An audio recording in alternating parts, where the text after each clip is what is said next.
ውድ ቻናላችን ቤተሰቦች እንኳን ወደ ቻናላችን በደህና መጣችሁ። ለመላው የክርስትና እምነት ተከታዮችም እንኳን ለብርሃነ መስቀሉ በሰላም አደረሳችሁ። በዓሉም የሰላም የደስታ የፍቅር እንዲሆንላችሁም ከልብ እመኛለሁ። ነገ መስከረም 17 ከቀኑ 11 ሰዓት ላይ እንግዲህ ሊቨርፑል ከክሪስታል ፓላስ ጋር የሚያደርገው የፕሪሚየር ሊግ 6ኛ ሳምንት ጨዋታ አለ። ከዚህ ጨዋታ በፊት እንግዲህ አሰልጣኝ አርነ ስሎት ከጋዜጠኞች ጋር ቆይታ አድርገው ነበር። በዚህ ቆይታቸውም የተለያዩ ጥያቄዎችን ተጠይቀው ለነዛም ምላሽ ሰጥቷል። ምን ተጠየቁ፣ ምን መለሱ የሚለውን ነገር ይዤላችሁ መጥቻለሁ። እስከ መጨረሻው ደቂቃ ድረስ አብራችሁ ቆይታችሁ እንድትከታተሉት በአክብሮት ጋብዛለሁ። ሰብስክራይብ፣ ላይክ፣ ሼር እያደረጋችሁ የቻናሉ ቤተሰብ እንድትሆኑ በአክብሮት እጠይቃለሁ። እንደዚሁም በትናንትናው ዕለት የከፈትነውን ሁለተኛው ቻናላችንን ስለ ሌሎች ክለቦች የምናወራበት ቻናላችንን እየሄዳችሁ ሰብስክራይብ፣ ላይክ፣ ሼር እንድታደርጉልኝ በአክብሮት እጠይቃለሁ። በዛሬው ዕለትም እንግዲህ ከነገ ጨዋታ በፊት የሰራሁላችሁ አንድ ፕሮግራም አለ። እሱንም ሄዳችሁ እንድትከታተሉትም በአክብሮት እጋብዛለሁ። አሁን በቀጥታ ወደ ጋዜጣዊ መግለጫው የምንገባ ይሆናል። አሰልጣኝ አርነ ስሎት እንግዲህ በዚህ ጋዜጣዊ መግለጫ ላይ የመጀመሪያ እየተጠየቁት በጆቫኒ ሊዮኒ ዙሪያ ነበረ። የጉዳቱ መጠን እንዴት ነው፣ እንደዚሁም እሱስ በመጎዳቱ ፌዴሪኮ ኬዛ ወደ ሻምፒዮንስ ሊግ ስብስብ ውስጥ የሚገባ ይሆናል ወይ ተብለው ተጠይቀው ነበረ። እሳቸውም በምላሻቸው መጥፎ ሁኔታ ላይ ነው የሚገኘው ጆቫኒ ሊዮኒ፣ ምክንያቱም የኤሲኤል ጉዳት ነው ያጋጠመው። ስለዚህም እንግዲህ ሪከቨር አድርጎ ወደ ጨዋታ እስኪመለስ እንግዲህ ቢያንስ 1 ዓመት ሊፈጅበት ይችላል። ጥሩ ጎኑ ምንድን ነው? ምንም እንኳን በጉዳት ላይ ጥሩ ጎን ባይኖረውም ነገር ግን ደግሞ የተሻለ የሚያስደረገን ወይም ደግሞ ጥሩ ጎኖችን መመልከት ስላለብን ጥሩ ጎን ብለን የምንይዘው ገና ወጣት ነው፣ ገና 18 ዓመት ነውና ከዚህ በኋላም ረጅም የእግር ኳስ ህይወት አለው። ስለዚህ ቶሎ አገግሞ ወደዛ ወደ ጨዋታ ይመለሳል ብዬ ተስፋ አድርጋለሁ። ነገር ግን ጥሩ ዜና አይደለም፣ ምክንያቱም ወደ አዲስ ክለብ መተ ወደ አዲስ ሀገር መተ ብዙ ተስፋ አጠለ የኤሲኤል ጉዳት ሲያጋጠመ ደስ የሚል ነገር አይደለም። በዚህም ጉዳት ምክንያት እንግዲህ ፌዴሪኮ ኬዛ ወደ ሻምፒዮንስ ሊግ ስብስብ ውስጥ የሚገባ ይሆናል የሚል ምላሽን ሰጥቷል። በመቀጠል የተጠየቁት ደግሞ የጆቫኒ ሊዮኒ መጎዳት ቡድናችሁ ላይ ምን አይነት ተጽዕኖ ይፈጥራል የሚል ነበረ። በተለይ ደግሞ በክረምቱ የዝውውር መስኮት እንግዲህ ማርክ ጌን ለማስፈረም ጥረት አድርጋችሁ ነበረ። በስተመጨረሻም እንግዲህ ያ ነገር ሳይሳካ ቀርቷልና አሁን ቀጣይ የምትገጥሙት ተጋጣሚ ደግሞ ክሪስታል ፓላስ ነው። ማርክ ጌን በተቃራኒው ታገኛላችሁና ያ ነገር ቁጭት ውስጥ እንድትገቡ አያደርጓችሁም ወይ? እንደዚሁስ የጆቫኒ ሊዮኒን ጉድለትስ በምን ለመተካት አሰባችኋል የሚል ጥያቄን ተጠይቀው ነበረ። እሳቸውን በምላሻ አሁን ላይ እንግዲህ ስለ ማርክ ጌ ማውራት ያለብኝ አይመስለኝም፣ ምክንያቱም ማርክ ጌ የክሪስታል ፓላስ ተጫዋች ነው። የክሪስታል ፓላስ ተጫዋች እስከሆነ ድረስ ደግሞ ለክሪስታል ፓላስ ትልቅ ጥቅምን ይሰጣል። የእነሱ ወሳኝ ተጫዋች ነው ማርክ ጌ። ስለዚህ እኛም እንግዲህ መዘጋጀት ያለብን ለክሪስታል ፓላስ ነው። ምክንያቱም ክሪስታል ፓላስ ምን ያህል ጠንካራ ቲም እንደሆነ መመልከት ችለናል። እስካሁን ድረስ እንግዲህ በተለያዩ አጋጣሚዎች መገናኘት ችለናል። ባለፉት 3 ግንኙነታችን ራሱ አንድ ጊዜ ማሸነፍ ስንችል 2ቱን አቻ በሆነ ውጤት ነው ማጠናቀቅ የቻልነውና ለዚህ ቡድን እንግዲህ በደንብ መዘጋጀት አለብን። ጆቫኒ ሊዮኒን በተመለከተ ግን እሱን የሚተኩ ተጫዋቾች አሉ፣ ሌሎች አማራጮች አሉ። በዚህ ሰዓት እንግዲህ ቨርጂል ቫንዳይክ፣ ኢብራሂሞ ኮናቴና ጆ ጎሜዝ በተከላካይ መስመር ላይ ይጫወታሉ።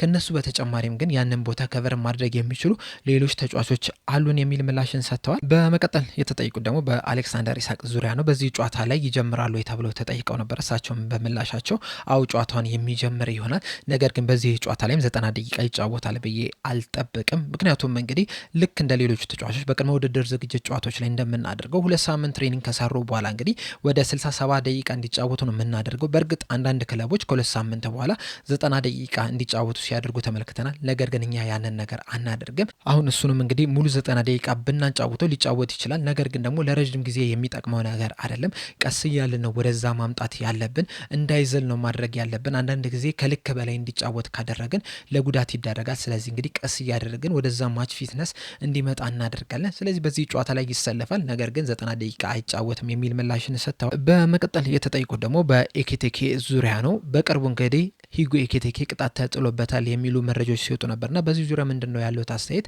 ሂጎ ኤኬቴኬ ተቀጥቷል የሚል ጥያቄ ተጠይቀው ነበር። እሳቸውም በምላሻቸው አነጋግረዋል ወይ ከሆነ አነጋግሬዋለሁ፣ ነገር ግን ደግሞ ቅጣት አልተጣለበትም። እንደ ሊቨርፑል እንግዲህ ተጫዋቾች ሲያጠፉ ወዲያውኑ ዝም ብለን አንቀጣም።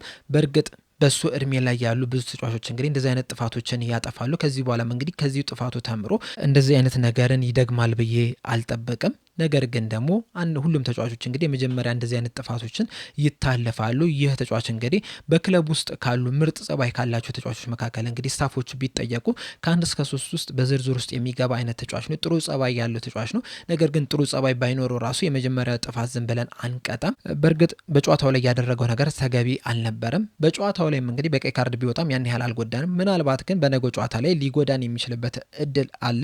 ነገር ግን ደግሞ እሱ በመውጣቱ ምክንያት ደግሞ ሌሎች ተጫዋቾችም የመጫወት የመጫወት እድል ያገኛል። በተለይ ደግሞ ፌዴሪኮ ኬዛ ሂጎ ኤኪቲኬ ባለመኖሩ ምክንያት የመጫወቻ እድል ሊያገኝ ይችላል የሚል ምላሽን ሰጥተዋል። ሌላኛው የተጠየቁት ጥያቄ ደግሞ በነገው ጨዋታ ላይ እንግዲህ 1 ነጥብ ይዘው የሚወጡ ከሆነ 100ኛ ነጥቦት ይሆናል በሊቨርፑል ባደረጉት ጨዋታዎችና ይህም እንግዲህ ከሌሎች አሰልጣኞች ፈጣኑን 100 ነጥብ ላይ የደረሱ አሰልጣኝ ያደርጎታል በሊቨርፑል ታሪክና በነዚህ በሰበሰቧቸው 99 ነጥቦች ምንድነው የተማሩት ነገር ተብለው ተጠይቀው ነበር። እሳቸውን በምላሻቸው እያንዳንዱ ቀን እንግዲህ የራሱ የሆነ ትምህርት ይዞልን ነው የሚመጣው። እያንዳንዱ ውሳኔ በስተጀርባው የራሱ የሆነ ነገር አለው።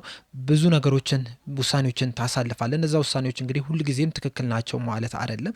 ከነዛ ከምትወስናቸው ውሳኔዎች እንግዲህ ስህተት ከሆኑም ከስህተት ትማራለህ፣ ትክክልም ከሆነ ከትክክሉም ነገር እንግዲህ ትማራለህና በየቀኑ ብዙ ነገሮችን ተምሬያለሁ። እስካሁንም ድረስ እንግዲህ በሊቨርፑል ቆይታዬ በጣም ብዙ ነገሮችን ተምሬያለሁ። አንዱን እንደዚህ ነው ብቻ ብዬ ልጠቅስላችሁ አልችልም፣ ብዙ ነገሮችን ስለተማርኩ የሚል ምላሽን ሰጥተዋል። በመቀጠል የተጠየቁት ደግሞ በዚህ ሰዓት እንግዲህ በፕሪሚየር ሊጉ ላይ 2 ክለቦች አሉ ምንም አይነት ጨዋታ ያልተሸነፉት። አንደኛው ሊቨርፑል ነው፣ ሌላኛው ደግሞ ክሪስታል ፓላስ ነውና የክሪስታል ፓላስ ጠንካራ ጎናቸው ምንድነው? በነገው ዕለትስ ልትጠነቀቁበት የሚገባው ነገራቸው ምንድነው ተብለው ተጠይቀው ነበረ። እሳቸውም በምላሻቸው ክሪስታል ፓላሶች በጣም ዲሲፕሊን ናቸው። በመከላከል ደረጃ እንግዲህ እንደ ቡድን ነው የሚከላከሉት። 10ሩም ተጫዋቾች በረኛውን ጨምሮ እንግዲህ በጣም መከላከል ላይ ጠንካራ ናቸው። እንደዚሁም ደግሞ በኢንዲቪዥዋል ኳሊቲ ራሱ አንዳንድ ተጫዋቾች አሉ ልዩነት መፍጠር የሚችሉ። በማጥቃት ላይ ማቴታ በጣም ምርጥ ነው፣ ሳርም ምርጥ ነው። በኮሚኒቲ ሺልድ በተደረጉ ጨዋታ ላይም እንግዲህ ምን አይነት ተጽዕኖ መፍጠር እንደሚችል እንግዲህ አስመልክተውናል። መሀል ላይም ኳስ መጮት የሚችሉ ተጫዋቾች አሏቸው። እንደዚሁም ጠንካራ የሚባልም ተከላካይ አላቸው። በእርግጥ ይህንን ነገር እንግዲህ ለሁሉም የፕሪሚየር ሊግ ክለቦች ማለት እንችላለን።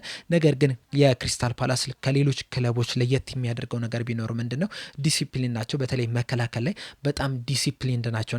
ይህ ዲሲፕሊናቸው በተለይ ደግሞ መከላከል ላይ ያላቸው ጥንካሬ እንግዲህ ጨዋታዎችን አስቸጋሪ እንዲሆን ያደርጓል። እንደዚሁም ደግሞ ማጥቃት ላይም በጣም አስፈሪ የሚባሉ ተጫዋቾች አሏቸውና በጣም ጠንካራ ጨዋታ እንጠብቃለን ከክሪስታል ፓላስ የሚል ምላሽን ሰጥቷል። በመቀጠል የተጠየቁት ደግሞ በዚህ ሰዓት እንግዲህ 5ቱንም ተከታታይ ጨዋታዎች እንግዲህ ማሸነፍ እችሏልና ድንቅ የሚባል እንቅስቃሴ እያደረጋችሁ ነው የሚገኙና ይህ አጀማመራችሁ እናንተንስ አስገርሟችኋል ተብለው ተጠይቀው ነበረ። እሳቸውን በምላሻቸው ሰርፕራይዝ አድርጎናል ማለት አልችልም፣ ነገር ግን ደግሞ ሲዝኑ ከመጀመሩ በፊት እነዚህን ጠንካራ ጨዋታዎች አድርጋችሁ ሁሉንም ጨዋታ ታሸንፋላችሁ ብባል ኖሮ በደስታ ነበር የምቀበለው። ምክንያቱም እንግዲህ ያደረግናቸውን ጨዋታዎች ስንመለከት ከበርንማውዝ ጋር፣ ከአርሰናል ጋር እንደዚሁም ደግሞ ከኒውካስል ዩናይትድ ጋር ጠንካራ የሚባሉ ጨዋታዎችን ማድረግ ችለናልና እነዚህን ማሸነፋቸውን በጣም ደስ የሚል ነገር ነው። በእርግጥ ጨዋታዎችን ከተመለከትን አብዛኛው ጨዋታ በአንድ ጎል ልዩነት ነው ማሸነፍ የቻልነው። ጠንካራ የሚባል ጨዋታ ገጥሞን ነበረ። ነገር ግን ደግሞ ልክ እንደ ክሪስታል ፓላስ ሁሉ በጣም ጠንክረን ነበረ ስንሰራ የነበረው፣ በጣም ስንሯሯጥ ነው የነበረው። ይህንን ጨዋታዎችን ለማሸነፍ እንግዲህ የቻልነውን ያህል ስናደርግ ነው የነበረው። በእርግጥ እነዚህን ያሸነፍናቸውን ጨዋታዎች ስንመለከት እንግዲህ አንድም የሰረቅነው ጨዋታ የለም። መሸነፍ እያለብን ያሸነፍነው ምንም አይነት ጨዋታ የለም። በእርግጥ አንዳንድ ጨዋታዎች ላይ አቻ መውጣት ይገባን ነበረ፣ ነገር ግን እነዛንም አሸንፈን መውጣት ይችለናል። ይህም የሚያሳየው ደግሞ ምን ያህል ጠንክረን ስንሰራ እንደነበረ ነው። እናም በአጠቃላይ እንግዲህ ያደረግናቸውን ጨዋታዎች ስንመለከት፣ ስኬጁሉን ስንመለከት እንግዲህ ሁሉንም ጨዋታዎች አሸንፈን ሙሉ ነጥብ በመሰብሰባችን በጣም ደስተኛ ነኝ የሚልን ምላሽ ሰጥተዋል። በመቀጠል የተጠየቁት ደግሞ ሪዮን ጎማ እንግዲህ በቅርቡ ፕሮፌሽናል ኮንትራቱን መፈረም ችሏልና ከዚህስ በኋላ ከሱ የምትጠብቁትን ነገር ቀዝቀዝ ታደርጉታላችሁ ወይስ ዝም ብላችሁ ነው የምትለቁት እንደፈለገ እንዲያደርግ ተብለው ተጠይቀው ነበር። እሳቸውም በምላሻቸው በሊቨርፑል ቤት ስትጫወት እንግዲህ ጥሩነቱ ይሄ ነው። ምክንያቱም በጣም ብዙ ትልልቅ ተጫዋቾች አሉ እንደነ ሞሐመድ ሳላ እንደነ ቨርጅል ቫንዳይክ አይነትና ያን ያህል እሱን መቆጣጠር ያለብኝ አይመስልኝም። ምክንያቱም እሱም ከነሱ መማር መቻል አለበት።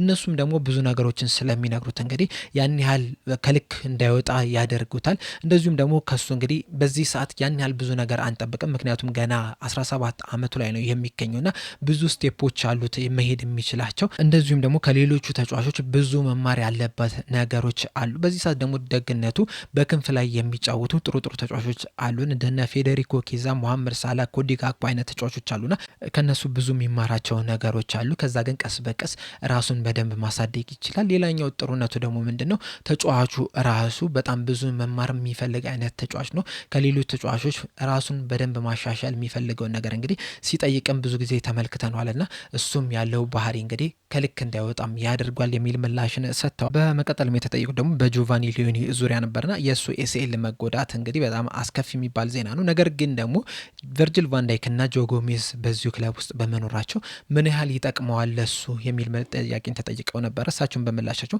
በጣም ትልቅ ጥቅም አለው። ምክንያቱም እንግዲህ እነዚህ ሁለቱም ተጫዋቾች ከዚህ በፊት እንደዚህ አይነት ጉዳት አጋጥሟቸው ነበረ። ቨርጅል ቫንዳይክ ተጎድቶ እንግዲህ ተመልሶ አሁን ላይ ምርጥ ብቃት ላይ ነው የሚገኙና የነሱ መኖር እንግዲህ ለሱ ለኮንፊደንሱም ጥሩ ነው። ከዚህ በኋላም ከጉዳቱም ተመልሶ እንግዲህ ምርጥ ጨዋታ መጮት እንደሚችል እንግዲህ ማሳያ ነው የሚሆነው። ነገር ግን በመጀመሪያ ሰርጀሪ መደረግ አለበት። ከዛ በኋላ ደግሞ ሪከቨሪ ውስጥ መግባት መቻል አለበት። እነሱ ግን በመኖራቸው ትልቅ ጥቅም ይኖረዋል የሚል ምላሽን ሰጥተዋል። በመቀጠል የተጠየቁት ደግሞ ፌዴሪኮ ኬዛ ወደ ሻምፒዮንስ ሊግ ስብስብ ውስጥ የማስገባት ሂደቱን ጀምራችኋል ወይ ተብለው ተጠይቀው ነበር። እሳቸውም በምላሻቸው አዎ ተጀምሯል፣ ነገር ግን በዚህ ሰዓት ምን አይነት ደረጃ ላይ እንደደረሰ ግን እኔ የማውቀው ነገር የለም። ምክንያቱም እኔ አይደለሁም ይህንን ነገር የማስፈጽመው።